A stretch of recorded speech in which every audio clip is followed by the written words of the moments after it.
আসসালামু আলাইকুম।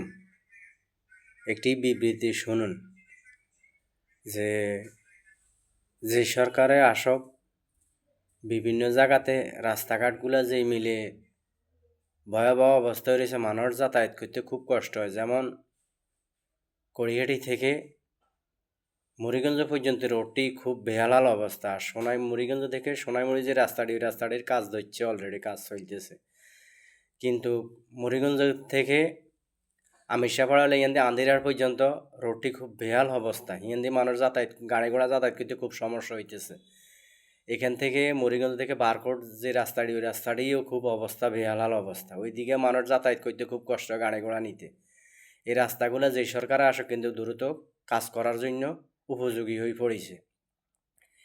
এইদিকে ইয়ান্দি যেমন নয়নপুর থেকে চন্দ্রগঞ্জ পর্যন্ত রোডটি খুব ভয়াবহ অবস্থা।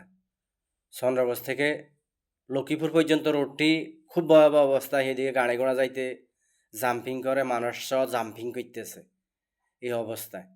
এখান থেকে এখান খিলপাড়াতন ধরি বটতলি পর্যন্ত রোডটি খুব বেহালাল অবস্থা। এখান দিয়ে মানুষ যাতায়াত করতে খুব অবস্থা শোচনীয়, মানুষ গাড়ি ঘোড়া নিয়ে জাম্পিং করে, ওই রোডটাও খারাপ। এখান দিয়ে আমাদের কড়িহাটি পশ্চিম বাজার থেকে কেজি স্কুলের সামনে পর্যন্ত আসরদ্দি ব্যাপারী বাড়ির দরজা দিয়ে রোডটি খুব খারাপ। ওইখান দিয়ে মানুষ যাতায়াত করতে খুব সমস্যা হইতেছে। এখানে ইয়ান্দি কড়িয়াটি পূর্ব বাজার থেকে হতিশ প্রাইমারি স্কুল পর্যন্ত ওইখান দিয়ে রোডটি খুব বেহালাল অবস্থা।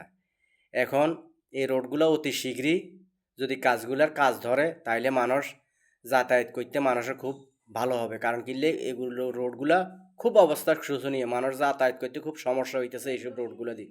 আসসালামু আলাইকুম রহমতুল্লাহ বারাকাতু।